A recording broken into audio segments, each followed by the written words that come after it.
quite good movement for tolerance and so on. Why has it become such a powerful, devastating tool in the last, I don't know, 10 years also? What do you think are the reasons? I mean, George Floyd, of course, is a major reason, but that was only in 2020. So what was before, Anna? I read this article where the author described this process using analogy of viruses. How viruses infect bodies. They connect to receptors and they pull your defense mechanism and they penetrate the cell and then the process begins. And he said that these social justice ideas found way by fooling people, and they use these receptors, the fact that people want to be fair and just, and they say that we have this beautiful words, diversity, equity, and inclusion, and people get on board, so that's how the ideas get in, and then by the time they realize that this diversity, equity, and inclusion is not that. But why? How come the immune system of the people who used your the words are very powerful. They are all beautiful words, right? I mean, equity. Why in the last 10 years? But it's bureaucracy. I mean, it's a bureaucratiization of American society. No, it's not only that. But it's not only that. The thing is that there has been an ideological current going on since years, so around 20 years, with critical theory, critical race theory, and all this. And this was undercover, where the science, the hard science, thought it's just in the humanities and that's it. And then there was a wake-up call. It was clear the wake-up call because strategies were used to promote this entirely. So what is the strategy? First is the concept creep. I mean, the concept creep is the extension. Yeah. So. No. Go on, but I mean not. No. So there's the concept creep. There's then afterwards there is the Mott and Bailey fallacy. Okay, and then there is also the psychogenic contamination. So this is the promotion of this idea and the importation into science and inside of the society. But from the ideas, they were in fact underground. Okay. So that's it's like this metaphor again. So at one stage we passed this infection and it should be going back to normal. Dorian, sorry. What I see as the big issue in the U.S. at least is in the civil rights era, two groups teamed up. One that believed in equality of opportunity, and one that believed in equality of opportunity because they thought it would lead to equality of outcome. And then after about 2 years, there was a split in that group because it didn't lead to equality of outcome. And so that's why I see it as sort of happening, a generation or two after the civil rights era. Because all the people who thought, well, we'll just get equality of outcome if we do equality of opportunity, they said, well, it's not working, so we better do something else. And that's what DEI is, in my opinion.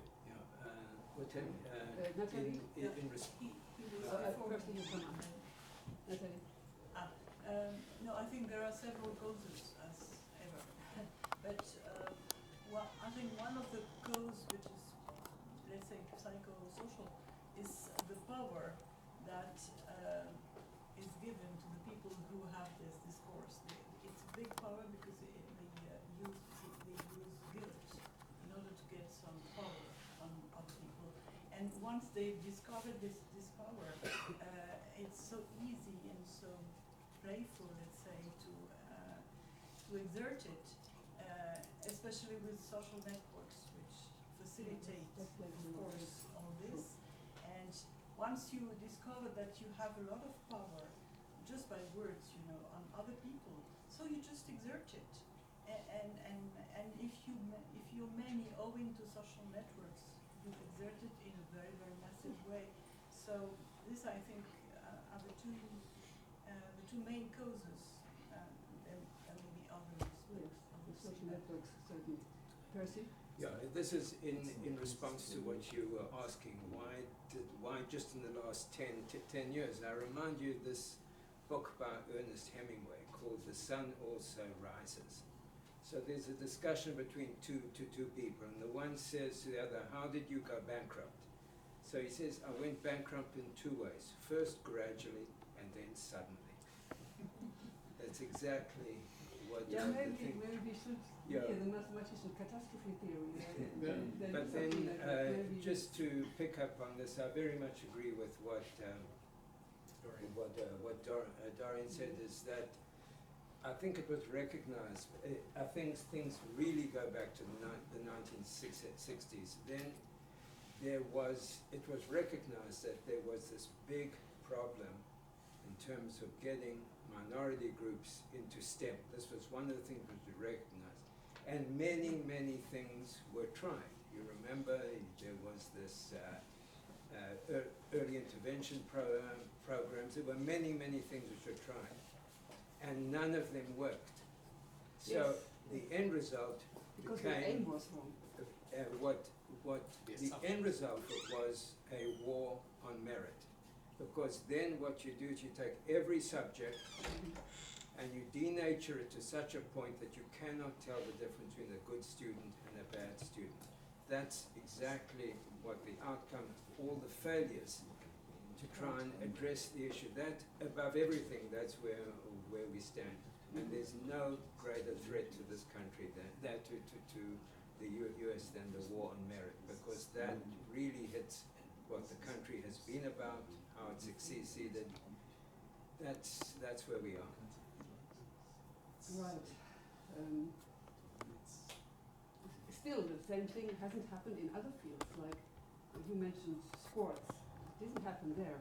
It didn't happen we in can the explain music it very sector. easily. Well, No, that's but very it has easy in to theater. explain. Shakespeare No, in theater is music- anti-racist. No, in music it No, only you have these things, but you don't want that's very easy. 50% of women in Shakespeare Don't theatre. No, in music they cancel No, in Beethoven, music it's terrible. Mozart, and But it's still part of Western culture, you could say. So No, it's, but- sports is Why different. Netflix? So everything of Western. But you would not have 50% of women in orchestra. Yeah, they're Anyway, trying you to have do some. that. They're trying to do that, They're and trying to black do that. also. Oh, 50 or 30% They're black. trying to doing do it now, that. yeah. 30%. They're doing away with blind auditions, which were designed to, you know, and to prevent racism and So there's and no more- misogyny. They're doing away with that now. They want race and gender based. So they should It's stop coming doing in. that at all because it's a European tradition. It's The coming in Africans have museums. nothing But to in do. the one, I mean, if I may say one thing, it's also the fact that somehow this language has allowed a lot of mediocre people to enter into bureaucracies and into gender studies and all sorts of things. And really, they are just activists, basically. So if you see most of the pressure for this DAI in universities comes from a relatively small number of people. Students, unfortunately, there are large numbers of students, but within the academia, I think they are relatively small. And you know, for example, at Princeton, if you look at DEI now, it has about at least 100 people in the bureaucracies, whose description of the job is diversity, equity, and inclusion, which is really stunning. When I came to Princeton, the administration was minimal. It has increased by a dramatic. So, and this, I think. Okay, now the administration has quite a power and power to grow also here. And once they are there, I mean, it's very hard to get rid of it because they constantly put pressure on everybody. Yeah, and they reproduce themselves. Okay. The people in the end wanted to ask also. Yes, very very briefly because yeah. Who? It's fine. I have a comment. I'm curious. I'm waiting for somebody. So you mentioned in your talk that the U.S. benefited from when Germany discriminated against Jewish people. Yes, they kicked them out. Yes, and in the United States, the University of Chicago got famous because they hired Jewish people when other people were discriminating against Jewish people. Mm-hmm. And right now, there's whole groups of people that are being discriminated against, so they're undervalued assets on the academic market. So it's mysterious to me why there isn't some university that just says, we're not going to discriminate, and they should shoot right up to the top. There is. Absolutely. The Okay. University in Austin. Exactly, but they haven't really got They're going. getting there. Well, the Weizmann Institute. Weizmann Institute. Well, in Israel, there is a increasing trend of opening what would be traditionally jobs were, planned for Israelis or returning Israelis, and they are that we're starting to open them up. I mean, traditionally Israeli universities occupy Israeli returning scientists, people who went, Israelis who went for postdoc and came back, right? This is completely opposite to the US, right, which are outsourcing the knowledge. And this trend is shifting a little bit in Israel. Maybe this is part of the... But that would be good. What? That would be good. For Israel. That would be at least both for Israel This and is for a the people political who question. Really have to defend This is a themselves. political question, whether it will be good for Israel or not. It will be good for science and for But- scientists. Yeah, of course. So, and by the way, in China also there are Westerners now, relatively small numbers because there are problems in China also, but there are people who are actually moving to China. But these people Westerners will being move. mathematics. These people will move to Qatar and Saudi Arabia and Abu Dhabi Singapore. and Singapore. Yeah. Singapore is too small, but All right, short question. Natalie will be the person I'm here, but maybe a word. Last year, in October, Bruno Latour died. I heard that there was hardly any commemoration. There was hardly any speech or events or something like that. Does it mean that the postmodern movement is going down? Oh, there has been in France. There was a very big funeral. I was there, so Yeah? it was a huge funeral at the Third Bethlehem, and there were a lot of papers, a lot of Yeah. articles. Michel told me that, Michel Morange, he told me that there was hardly anything that, I mean, given how influential he had been before. Nothing official, but a lot of Yeah. commentaries and. Okay. No, So- I'm afraid it's not a sign of So it's weakening of postmodern. so even on Latour there was France Culture. It's a big radio station, Yeah. and they had so big thing. Mhm. So there is, I mean, what you think of Latour is so I have extreme reservations Yeah, I also. for him. So it's Also, that's it's why- really awkward. His No, his yeah, thinking, we don't actually discuss that. But But his influence has very much shifted to the environmental issues, in fact, more than the postmodern issues. That is, Lately. the young activists for Climate change. environment are very much inspired by Latour. yeah, Well, I have not followed that in the end because I really was really not happy with what he wrote. Okay, so no, that was Neither just was I. done. So my last question is there, very briefly. Of course, it cannot be dealt with briefly. So maybe everybody says a word or something or a sentence. There are many perils of science. We discussed here wokeness, we discussed DEI, and we discussed social justice and all the things. What other major perils, dangers? Gurion, thank you. Yeah, thanks for having me. I gotta go get. I understand that, yes, okay, thank you very much. Okay, so what other dangers would you mention? Well, education certainly is one, yeah. education is a major one. I mean, the way education is done in the United States is really a total disaster. It is, right. And teaching unions, everything that represents education right now, the formal level, is just awful. I think an interesting question: are these separated processes? They are connected. I mean, the educational administration now in the United States is totally woke.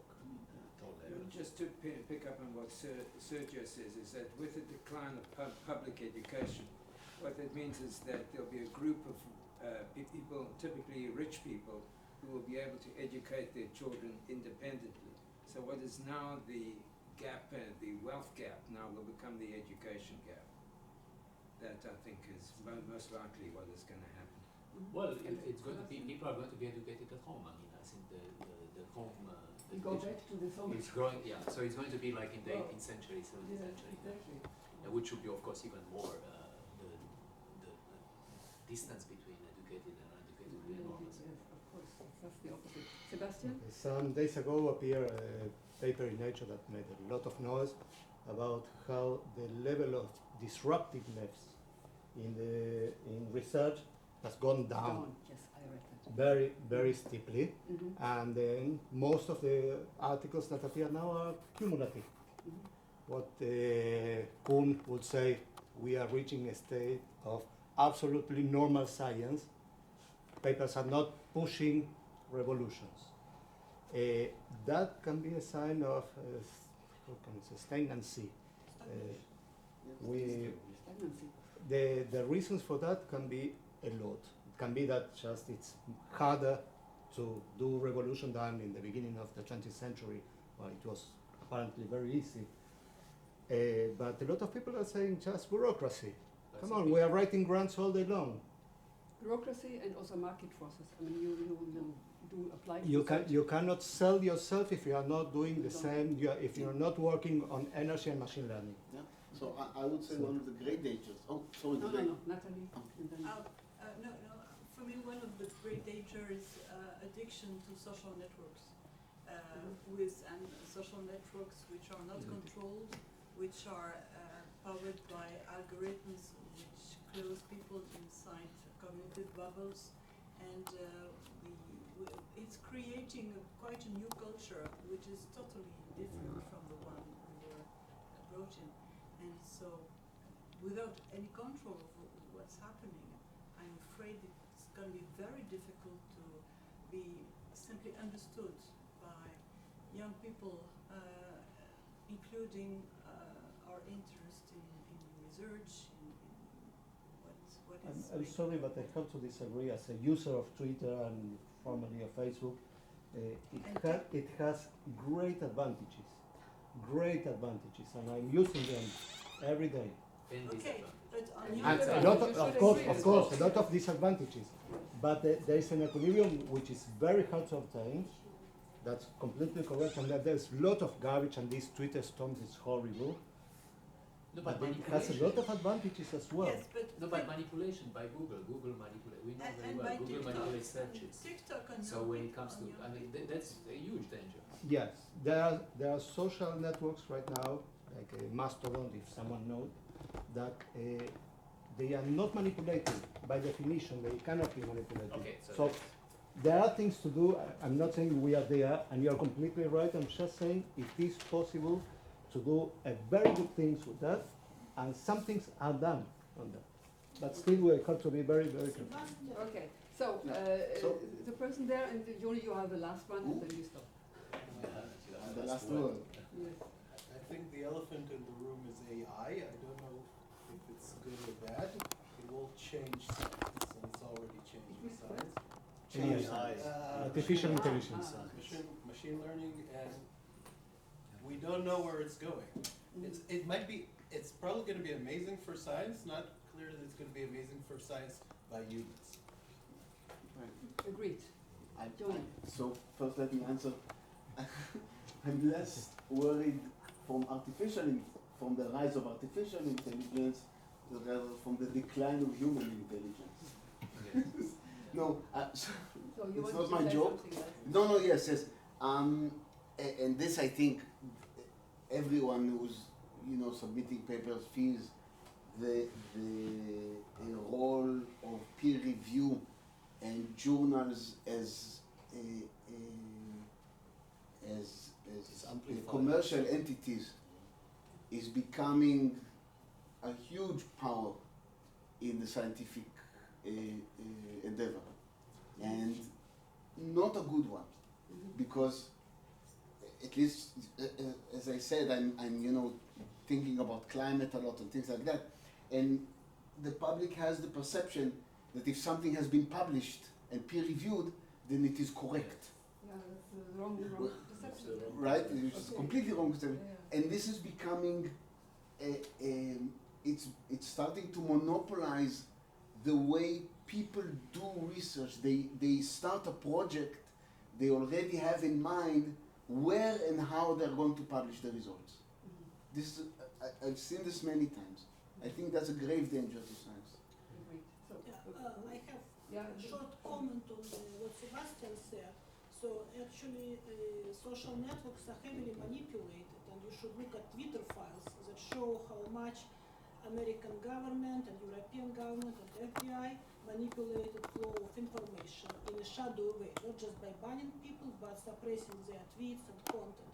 And that will be happening at Mastodon too. It's probably already happening. And there is also pressure from governments. EU, for example, wants to enforce censorship rules on social media, and Musk even agreed to their requirements to censor certain content, despite his original kind of free speech absolutist approach. So I think there is this danger of massive manipulation of opinion. I do not know what to do about it. Now, and I wanted also to answer Yute's question. Another danger that we face for science is bureaucratization of it. Yeah, that doesn't, not necessarily DI, just regular accountability and compliance and what's not. And that really kills, sucks resources and really stifles creativity. So that's a big danger. Like all bureaucracies. Mm-hmm. I mean, What? all bureaucracies. Yes. Whether they're VAI or anything else, in the long run. Okay, so what can I say? I thank you very much for your inputs. I Thank have you a very last much question. Yes, I please. think it would be great if there could be something left of this conference. I Yeah. forgot that. Yes, I think we Yes, should think of publishing something, or I don't know, but Yes, the proceedings. proceedings, yeah. Just we have to find a publisher. Good luck. No, we should think about it, and maybe in the evening, if somebody has a good idea. I mean, Dorian, Yeah, I mean, I had the idea. So Yes. I've been in contact with Claire Limander, Mhm. and she said in Kiev that we could do that eventually. Yeah, but you didn't ask how many. No, I didn't ask. I so asked her if a report on that meeting would be okay for your journal, and she said yes, yes, absolutely. But So we have to. I'm not going to write a report. No. It's not a report, but we can. So I can ask her again, the second time, if we can also publish with her the proceedings. Can I ask which of you is not ready to submit to send us a paper? Well, the paper is not written yet. But No, mine is also not written. So we can send that. I mean, you should set deadline and. No, I'm just asking in principle, and then we talk about it. You already recorded, so we have nothing to lose. Right, exactly. So you can be cancelled for what you said, so it's better to write a paper when you can. Yeah, no, I think that we should really So, have something published. There are some people who still read written Okay, material. Is this going to be available, the recording? expect it to be cancelled. Yeah, but I don't know, Rick, will it be available? Of course, that's the point. We usually upload it to YouTube and send it to YouTube. Where will it be? You know, Was the- it yet? YouTube. Dorian. YouTube. It's Like the my first Facebook. thing that the video. It's going to be on YouTube? Yeah, you're gonna be a yeah, star. we Will should. be famous. Yeah. When? Tell the head of the chemistry will hear about you. Okay, and last comment, please. I want to again thank Ute for this quite amazing video. This is not done yet. Not done yet. No, we have to still finish the food at home. Yeah, exactly. I think there is a lot. Oh, yeah.